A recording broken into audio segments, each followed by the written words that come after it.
एक बार की बात है, चंदन नगर में बबलू नाम का एक दुकानदार रहा करता था। उसकी दुकान पर बहुत अच्छे अच्छे कपड़े होते हैं। वह रोजाना अपनी दुकान खोलकर बैठता, परंतु उसकी दुकान से एक भी कपड़े नहीं बिकते। रोज की तरह दुकान बंद करके वह घर पहुंचता।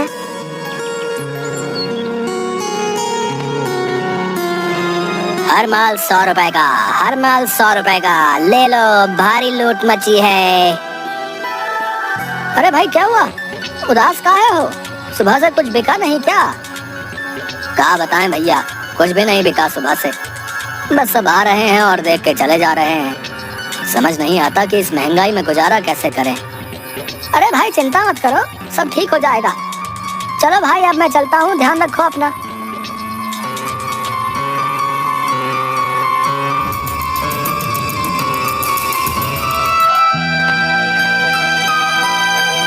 नहीं अम्मा, आज भी कुछ नहीं बिका। बहुत कोशिश कर रहा हूँ पर कुछ बिकता ही नहीं है।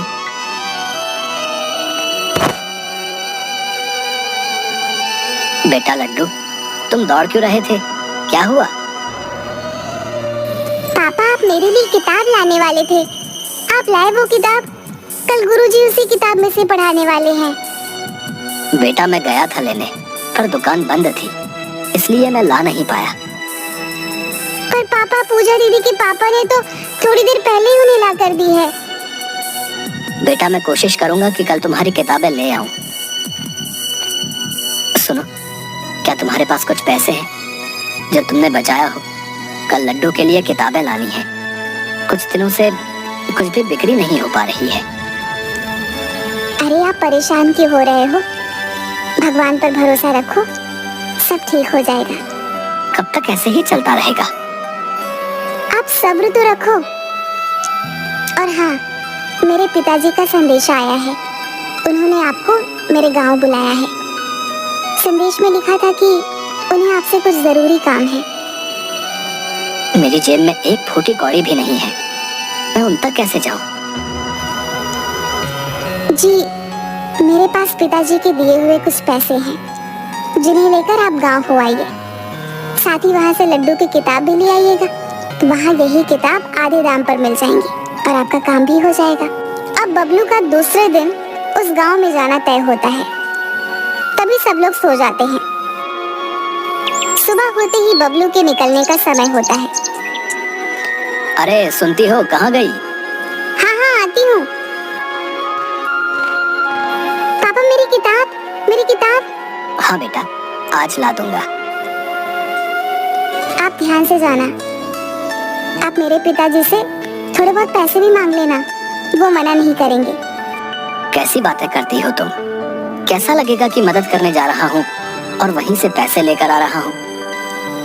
मगर ये सब बातें मत करो, हाथ जोड़ता हूँ तुम्हारे आगे।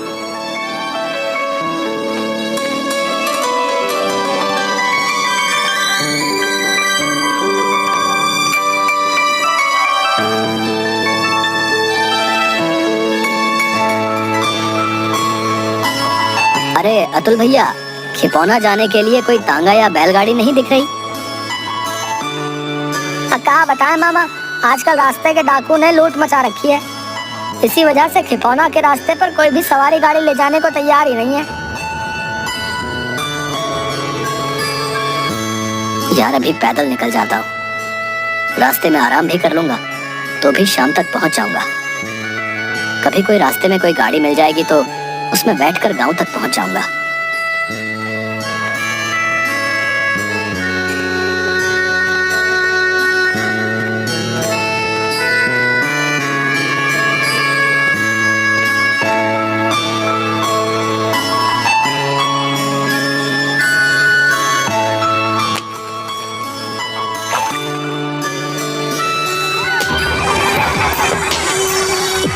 तुम्हारे पास जो भी हो उसे हमें दे दो, नहीं तो हम तुम्हें छोड़ेंगे नहीं।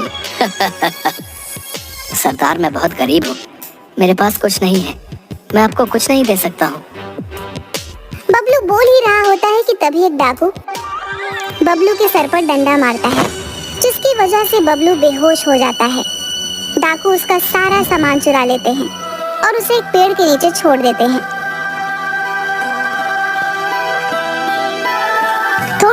बबलू को होश आता है और बबलू बहुत जोर जोर से रोने लगता है।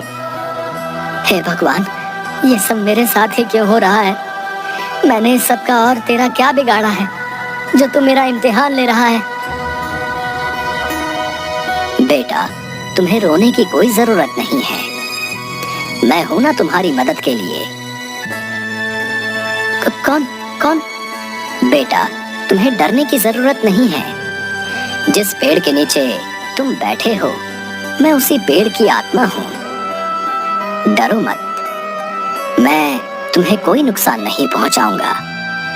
मैंने तुम्हारे साथ जो भी हुआ वो सब देखा है। मैं तुम्हारे साथ जो भी हुआ वो सब जानता हूँ। मैं तुम्हें कुछ देना चाहता हूँ। अब मुझे कुछ नहीं चाहिए। तुम किस तरह से मेरी मदद कर सकते हो?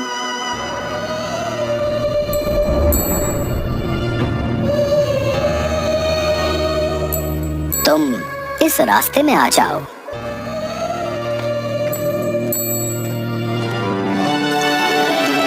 बबलू उस रास्ते में अंदर चला जाता है।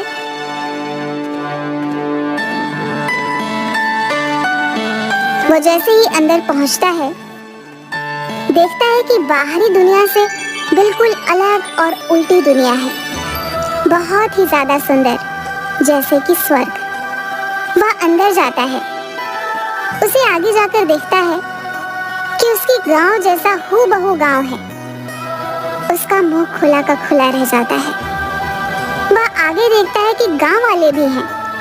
सभी गांव वाले झुंड बनाकर बैठकर बातें कर रहे थे। सभी लोगों ने बबलू को देखा और उनका मुखिया उठकर उससे पूछता है,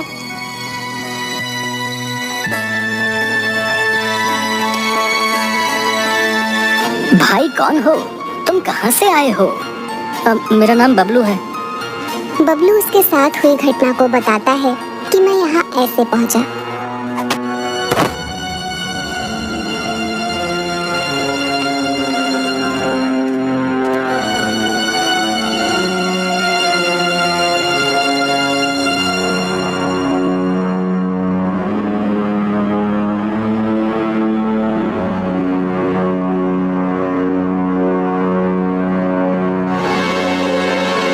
अच्छा बेटा, तो ठीक है, अब से तुम हमारे साथ रहोगे। नहीं नहीं, मुझे अपने घर वापस जाना है। मुझे तो यहाँ पेड़ ने ही अंदर आने के लिए कहा था, इसलिए मैं यहाँ आया था। जो यहाँ एक बार आ गया तो फिर यहाँ से जा नहीं सकता। मैंने भी कई बार कोशिश की, पर वो जादुई जंगल मुझे यहीं ला छोड़ता है। मेरा भी परिवार है, मुझे उन्हें भी संभालना है। बाहर जाने के लिए तुम्हें जादुई जंगल से जाना होगा। रास्ते में मिलने वाले जिन के सवालों का जवाब देना होगा, वही तुम्हें आगे का रास्ता बताएंगे। मैं तैयार हूँ।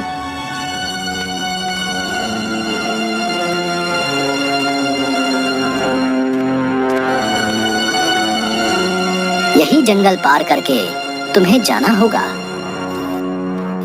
इतना कहकर मुखिया वापस गांव चला जाता है। बबलू वहां से आगे जाने लगता है। तभी वह किसी चीज से टकराता है। उस चीज में से एक बादलनुमा इंसानी आकृति निकलती है। इसे देख बबलू पीछे हटने लगता है। बबलू मुखिया की बात याद करता है और रुक जाता है। जिन बताओ, तुम मुझसे क्या पूछना चाहते हो? ये तुम्हें कैसे पता कि मैं तुमसे कुछ पूछना चाहता हूँ? मुझे ये बात मुखिया जी ने बताई है, साथ ही मुझे इस जंगल से निकलना है। पर मेरी एक शर्त है, कभी तुमने मेरे सवालों का जवाब नहीं दिया तो मैं तुम्हें वापस जादुई गांव न भेजकर तुम्हें खा जाऊंगा। तुम्हें मुझे तो क्या, सारे गांव वालों को छोड़ना होगा।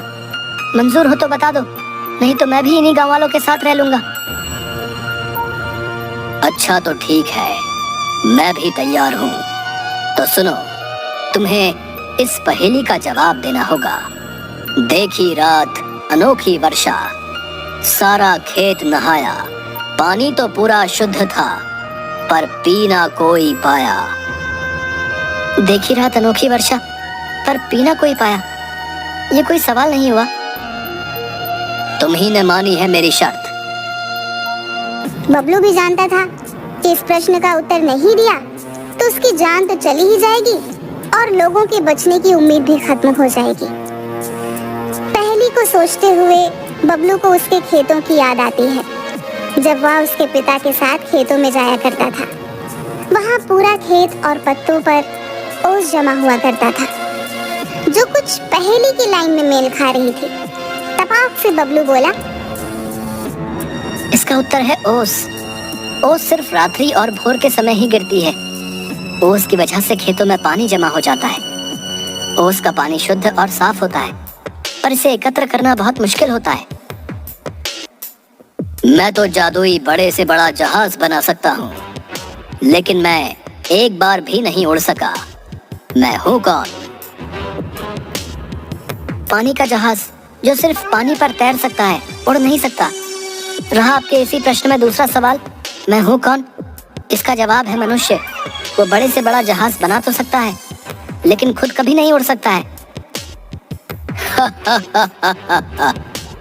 तुम बहुत तेज दिमाग और बुद्धिमान हो।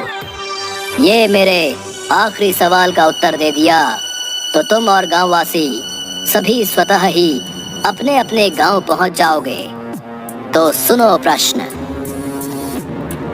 लाल बुझक्कड़ बूझ के और न बूझो कोई, पैर में चक्की बांध के हिरना कूदो होए। बबलू इसे सुनकर भौचक्का रह जाता है। उसने लाल बुझक्कड़ की बहुत ढेर सारी कहानियां पढ़ी और सुनी रहती थी।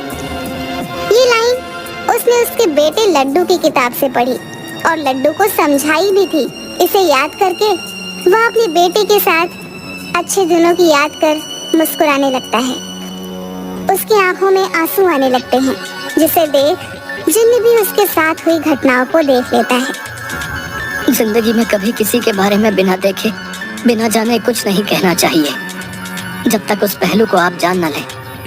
आमतौर पर लाल बुझक्कड़ कहते हैं जो अपनी दुनिया के अलावा बाहरी दुनिया को न देखते हुए अपने आप को ही सही सिद्ध करता है, अर्थात वो जो सीखने और समझने को तैयार नहीं होता है। बबलू के इतना कहते ही एक तेज रोशनी के साथ एक तेज आवाज आती है। बबलू को तेज रोशनी के कारण उसे कुछ भी नहीं दिखाई दे रहा होता। उसके बाद वह देखता है कि वह उसके गांव के पास खड़ा होता है। उसे सभी के घर दिखाई देते हैं, पर खुद का घर नहीं दिखाई देता। वह जहाँ पर खड़ा होता है वहाँ एक बहुत बड़ा और सुंदर घर होता है।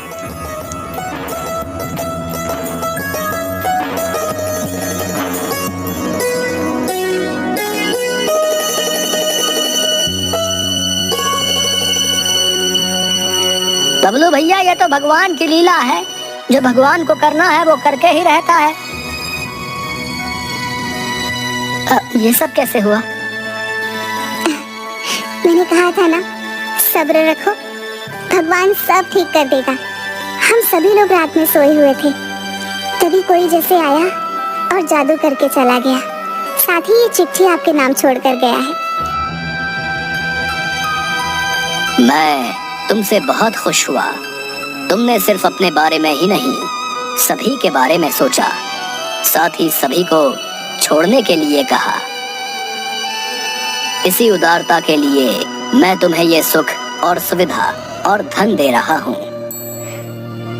ध्यान रहे कि जो भी तुम्हारे साथ घटा है वो तुम किसी से ना कहो। यदि तुम किसी को भी कुछ बताते हो तो ये सब तुमसे छिन जाएगा। इस कहानी से हमें ये सीख मिलती है कि पढ़ने और जिंदगी में हुई घटनाओं को कभी भी नहीं भूलना चाहिए।